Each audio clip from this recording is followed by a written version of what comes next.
Candace, one question, please. There are no questions. There are no questions. Why?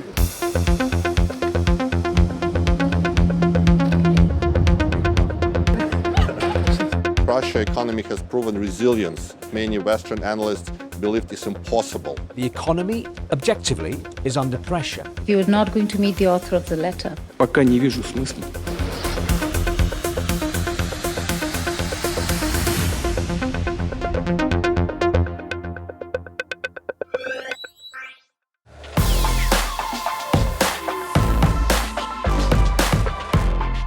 We're at the St Petersburg International Economic Forum, or SPEEF for short. Now, they used to call this Russia's Davos, a big shiny showcase for Russia's economy to attract investment and to project Russia on the world stage. Now, I've been to quite a few of these SPEEFs in the past, but none quite like this one.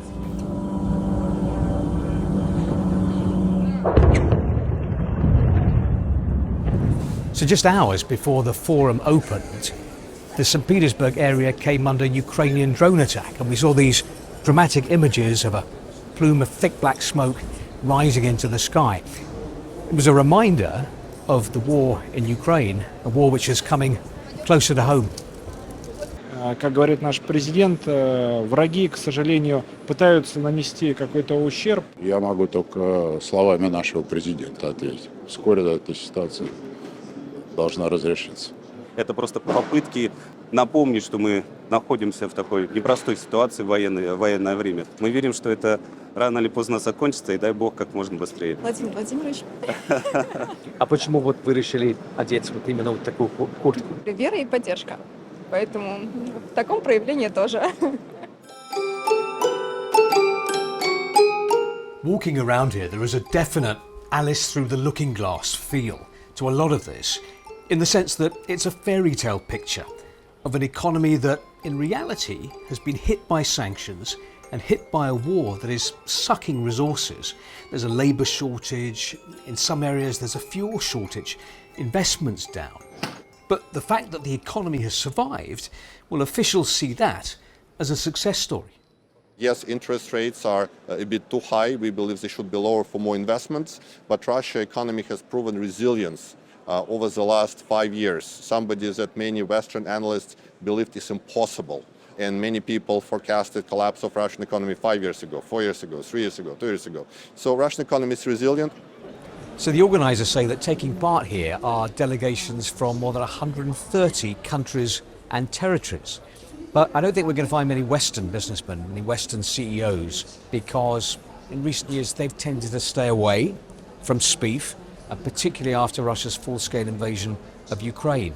However, this year we're told there are some American guests, an American delegation. There are some right-wing influencers who we believe have come here, and also a Trump official, a US administration official, Rodney Mims Cook Jr., who oversees Donald Trump's White House ballroom project. He's apparently come, so we're going to try and speak to some of these American visitors.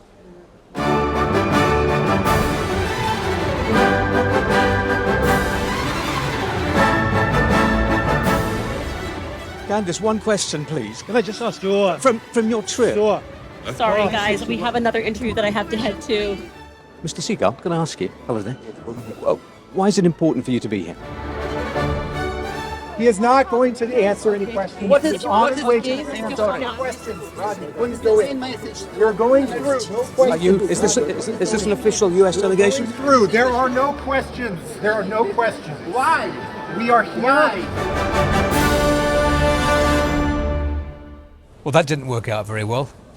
The American guests not exactly rushing to talk to me. But I suppose in a way, this silence kind of says a lot.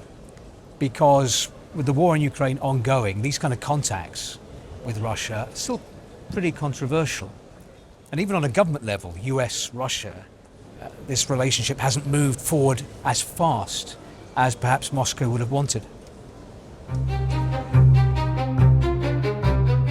One of the traditions of SPEEF Week is that Vladimir Putin has a meeting with senior figures from international news agencies. And you, James, were at the meeting, weren't you? You were sitting around the table with Vladimir Putin in his palace in St Petersburg. What did you ask him? So I asked him about those drone strikes. Некоторые из них, к сожалению, для нас прорываются. It was interesting to me that he did say that there was more to be done as regards the defenses against drones in Russia. He said more money would be invested, more attention would be given to the protection of Russia from Ukrainian drones. He stated again that the war was going in Russia's favor.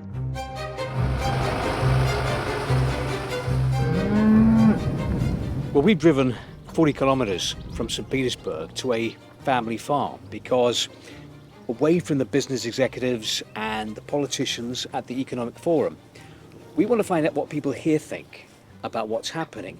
What do they think about what their government is doing, what their president is doing? What do they think about the dramas swirling around them? А здесь далеко от Украины ощущается то, что там происходит, вот этот конфликт? А как оно может не ощущаться? У меня родственники на Украине, вот муж с Украины. Прилетают сюда к нам, БПЛА. Даже здесь, да? Сюда, вот, да, на поле к нам сюда уже в прошлом году, в этом году и крышу нам пробивало. А как вы думаете, чем это все закончится?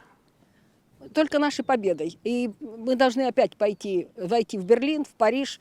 Вот если мы это все сделаем, так, как делали наши предки, только потом мы больше... Теперь мы не дураки, мы уходить оттуда не будем, как наши уходили. Потом вы лучше про Путина мне плохо не говорите. У нас, у православных, сказано так: мы не имеем права критиковать ни царя, ни свое правительство. Это нам Господь дал.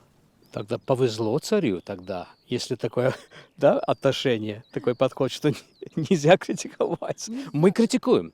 Нельзя, нельзя.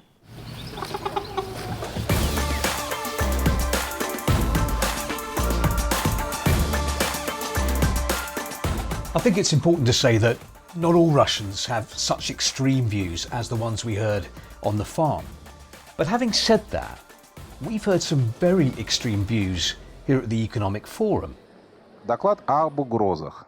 For example, there's a nationalist tycoon, Konstantin Malafeyev. Now, he's just presented what he called a positive scenario for Russia's future, and it would involve Russia launching a nuclear weapon.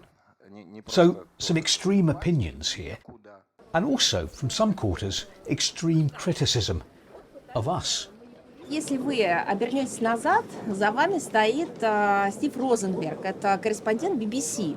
Вы задайте ему вопрос, а почему теракты, которые осуществляются киевским режимом, не показывают западную аудиторию? Спасибо вам огромное, сессия. Стив, ну, у нас к вам вопросы. I get the feeling that some people here are trying to make us the story this week, the BBC the story. I kind of half expected that, because a few days ago there was a Ukrainian drone strike on a student hostel in Russian-occupied eastern Ukraine. 21 people were killed. The Russian Foreign Ministry then organised a press tour to go down to Russian-occupied Luhansk region. We declined to go. We told them about our security concerns. We did cover the story from Moscow, but that hasn't gone down well. Why me? Thank you. You're welcome. It's little interactions like that one, which after all the hassle we're getting, keeps me positive. And we've had lots of these this week.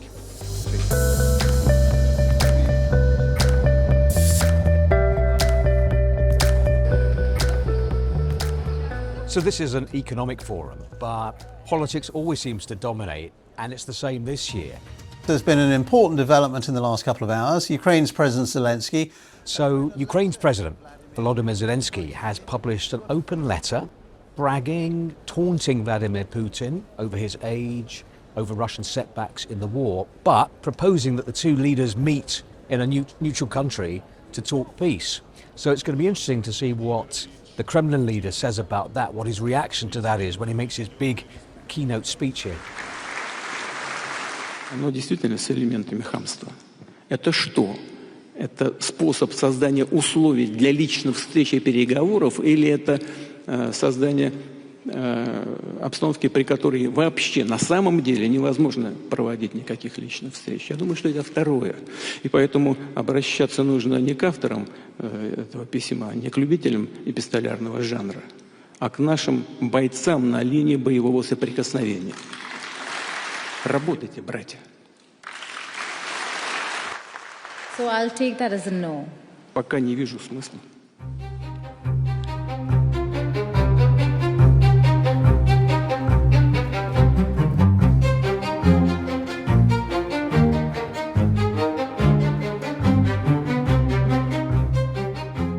There are two worlds that I'm seeing.